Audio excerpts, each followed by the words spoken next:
फरवरी की महीना आ गई है, मतलब बसंत ऋतु आ चुकी है। इस टाइम पर हमें अपने गार्डन के लिए बहुत कुछ करना होता है। आज मैं यही शेयर करूंगी कि मैं अपने गार्डन में क्या कर रही हूँ और क्या क्या करना चाहिए अपने गार्डन में। और सच पूछे तो इस वक्त में रियली ही बहुत काम होता है गार्डन में। एक गार्डनर के लिए ये मौसम जो होता है वो बहुत ही काम का है और अच्छा भी लगता है, खुशी भी होती है, क्योंकि प्लांट्स के लिए हमें जो भी करना होता है ना, इसी वक्त में हम करते हैं। नमस्ते friend, welcome to my channel. तो आज हम जानते हैं कि फरवरी में हमें क्या करना है ताकि हमें गर्मी में बहुत अच्छे से फ्लावर मिले। और अभी जो हम करते हैं उसका असर गर्मी में होता है। जैसे गर्मी बढ़ेगा हमारा फ्लावर बहुत खूबसूरत हो जाएगा और गार्डन हमारा खूबसूरत दिखे। गार्डन में सबसे पहले काम हमारा होता है, यदि आपके प्लांट की पत्तियां पीली पड़ गई है तो उनको निकाल दीजिए। कटिंग भी आप इस वक्त कर सकते हैं, सॉफ्ट प्रूनिंग या हार्ड प्रूनिंग, दोनों में कोई भी कर सकते हैं। आप प्लांट को देखिए, यदि आपके प्लांट को जरूरत है कि हार्ड प्रूनिंग करें तो हार्ड प्रूनिंग कर दीजिए। और यदि जरूरत नहीं है, जैसे देखिए मेरे इस प्लांट को हार्ड प्रूनिंग की जरूरत नहीं है, तो मैं इसकी केवल टहनियाँ यदि सूखी हो गई है और पत्ती पीली पड़ गई है तो मैं उसको निकाल करके छोड़ दूंगी। ये देखिए पीली पत्तियां पड़ चुकी हैं, तो इनको निकाल दीजिए। तो सबसे पहला काम हमारा यही होता है कि इनकी टहनियों और पत्तियों को क्लीन कर दीजिए। मिट्टी में भी देख लीजिए, यदि खरपतवार है तो उसको अच्छे से क्लीन कर लीजिए। तो सबसे पहला काम हमारा यही होता है कि इनकी टहनियाँ और इनकी पीली पत्तियाँ और खरपतवार क्लीन कर लीजिए। इससे आपके प्लांट भी खूबसूरत दिखेंगे और फंगस भी लगने का डर नहीं रहेगा। और ये देखिए निकाल देने पर प्लांट कितने खूबसूरत हो गए। दूसरा सबसे बड़ा हमारा काम है, जो हमारे प्लांट जो थे परमानेंट पेरिनियल प्लांट जो थे और डोरमेंसी में चले गए थे, अब वो जग चुके हैं।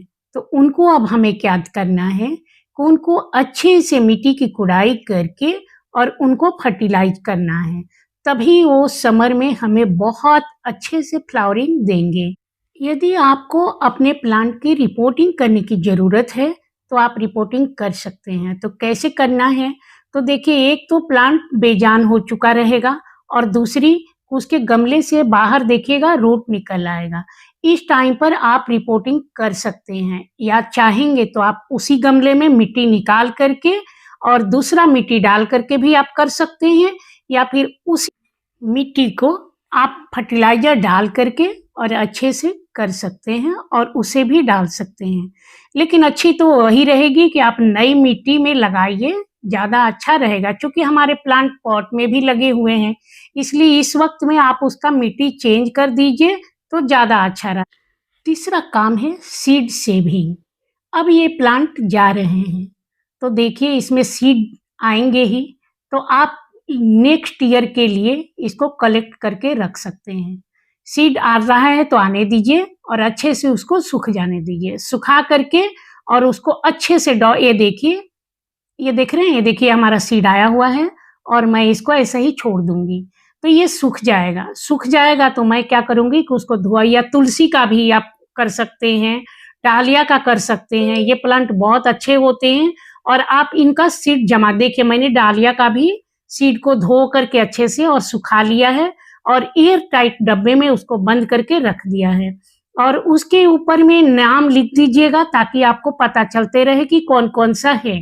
तो तुलसी का और बोगनविलिया का जितने भी फ्लावर प्लांट है, मैं उसका सीड सुखा करके और इस बंद डब्बे में रख देती हूँ और फिर नेक्स्ट ईयर में यही यूज करूंगी।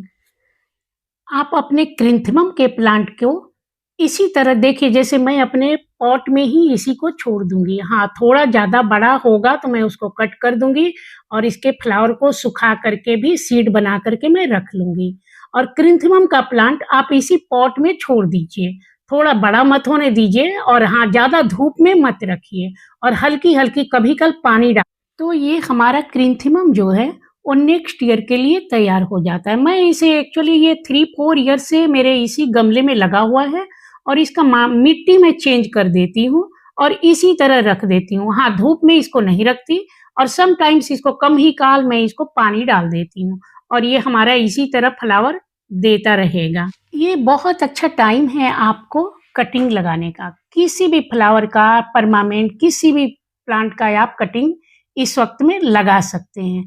इस वक्त में अपने गार्डन में काना लिली को शामिल कीजिए, 9 ओ क्लॉक शामिल कीजिए, पटुल्का शामिल कीजिए, सब बेबी सन रोज है, ये सब अपने गार्डन में लगाइए क्योंकि ये हमें मार्च तक ही आराम से फ्लावर हमें देने लगेंगे और ये बहुत ही खूबसूरत दिखेंगे।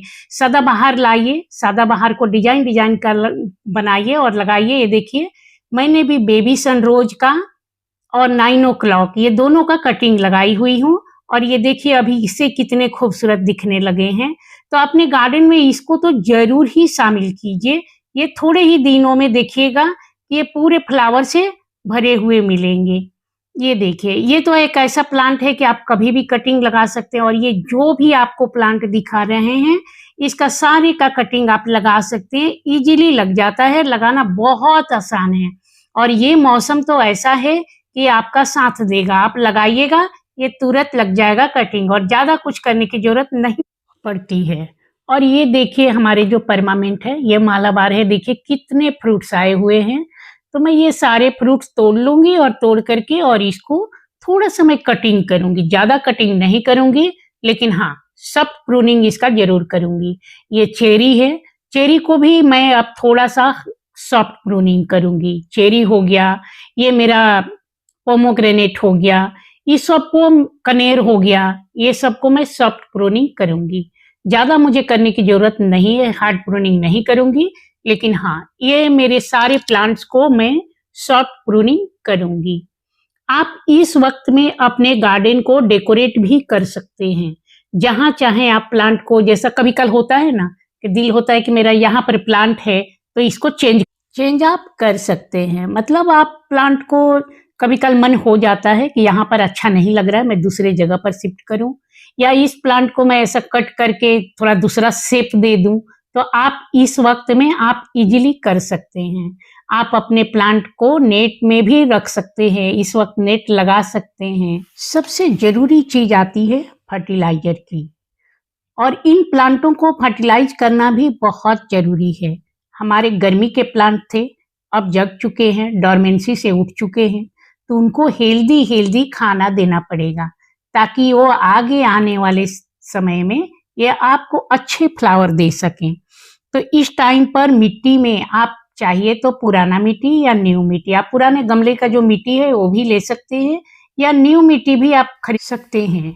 लेकिन जो ओल्ड हमारे गमले के मिट्टी होते हैं उसको 3-4 दिन धूप में सुखा दीजिए।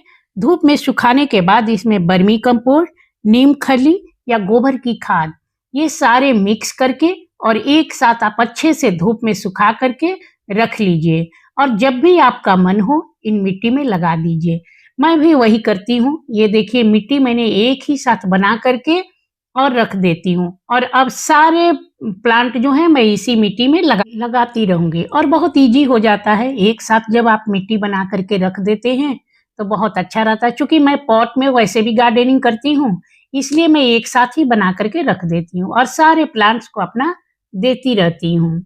एक बार इस समय में अपने प्लांट को अच्छे से फर्टिलाइज कीजिए, अच्छे से गुड़ाई उड़ाई करके और तब फर्टिलाइज कीजिए और इसके बाद मंथ में इनको लिक्विड फर्टिलाइजर देते रहिए। ये बहुत अच्छे से चलते रहेंगे आपके प्लांट। तो एक वर्ड में मैं बोलूं तो मतलब प्लांट की कटिंग, फर्टिलाइज करना, रिपोर्टिंग करना और क्लीनिंग करना, ये मेन पॉइंट है जो हम फरवरी मंथ में करते हैं और अभी आप कर दीजिएगा तो आपके प्लांट हमेशा हेल्दी रहेंगे। तो आज की ये जानकारी आप लोगों को कैसे लगी और आप लोगों के लिए यूजफुल है या नहीं, ये कमेंट करके मुझे जरूर बताइएगा और मैं आप लोगों के लिए न्यू टॉपिक इसी तरह का लाती रहूंगी और जानकारी देती रहूंगी। लेकिन प्लीज अच्छी लगी हो तो लाइक एंड कमेंट और सब्सक्राइब जरूर कर दीजिएगा। आई होप आप लोगों को अच्छी लगी होगी। हैप्पी गार्डनिंग और खुश रहिए, हँसते रहिए, फरवरी का मज़ा लीजिए और गार्डनिंग करते रहिए और हैप्पी रहिए। मैं फिर मिलूँगी आप लोगों के साथ न्यू टॉपिक के साथ। तो थैंक्स फॉर वॉचिंग फ्रेंड्स।